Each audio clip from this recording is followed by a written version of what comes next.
शाम का समय था। जंगल में तेज हवाएं चल रही थी और एक पुराने पेड़ की डाली पर बना था एक नन्हा सा घोंसला, चिरपी चिड़िया का घोंसला।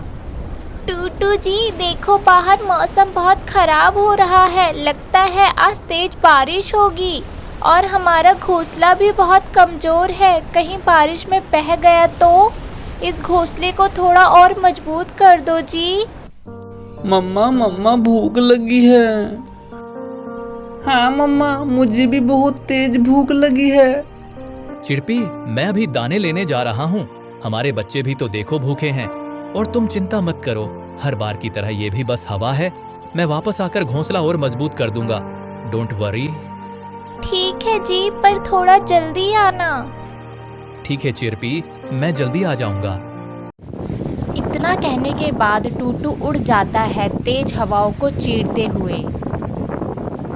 अब काफ़ी देर हो गई थी। टूटू अभी तक वापस नहीं आया था। बाहर अचानक बिजली कड़कने लगी और तेज बारिश शुरू हो गई। चिरपी का घोंसला बार बार हिल रहा था। मम्मा, बाहर बारिश बहुत तेज हो रही है। पापा भी नहीं आए अभी तक।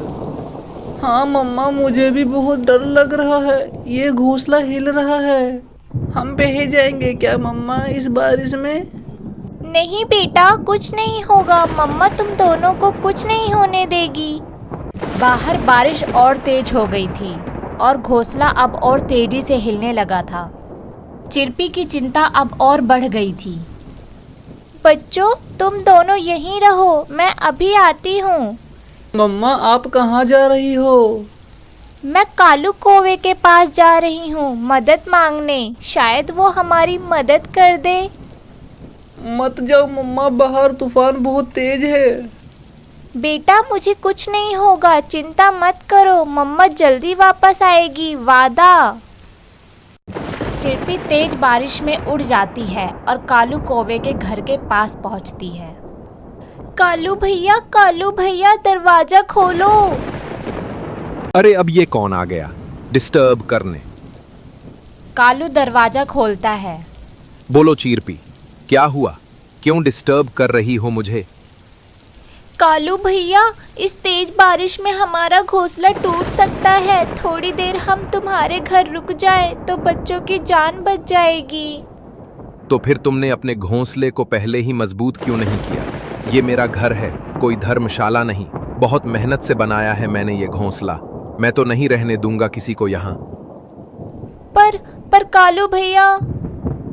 चलो जाओ यहाँ से, किसी और से मदद मांग लो, मुझे सोने दो। कालू दरवाजा बंद करके सोने चला जाता है। चिरपी बहुत उदास हो जाती है, पर उसने उम्मीद नहीं छोड़ी थी। अब वो रेमो तोते के पास जाती है। तोता भैया मेरी मदद करो। तोता बाहर आता है। हाँ बोलो चिरपी, क्या हुआ? तोता भैया, मेरा घोंसला बहुत कमजोर है, वो कभी भी गिर सकता है। क्या मैं और मेरे बच्चे बारिश रुकने तक आपके घर में रुक सकते हैं? माफ़ करना चिरपी, पर मेरा घोंसला भी इस बार पहले से कमज़ोर है और मुझे डर है कि अगर कोई और यहाँ रहा तो ये टूट सकता है। चिरपी निराश होकर बोलती है, मैं समझ सकती हूँ, कोई बात नहीं। चिरपी की कोई मदद नहीं करता। चिरपी वापस घर आ जाती है। क्या हुआ मम्मा? कौवा मामा ने क्या कहा? बेटा, कोई भी हमारी मदद नहीं करना चाहता।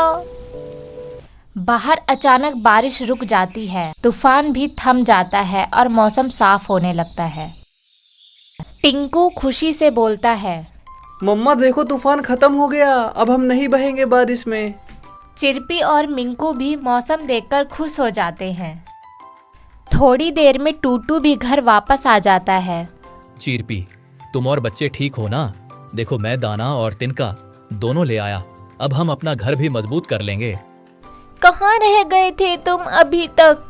मैं जल्दी ही लौटना चाहता था, लेकिन तेज बारिश में उड़ना मुश्किल हो गया था और रास्ते में पेड़ भी टूटे हुए थे। मैं फंस गया था। पता है, हमारा घोंसला गिरने ही वाला था। उसके बाद चिरपी टूटू को सारी बात बताती है कि कैसे उसकी किसी ने मदद नहीं की थी।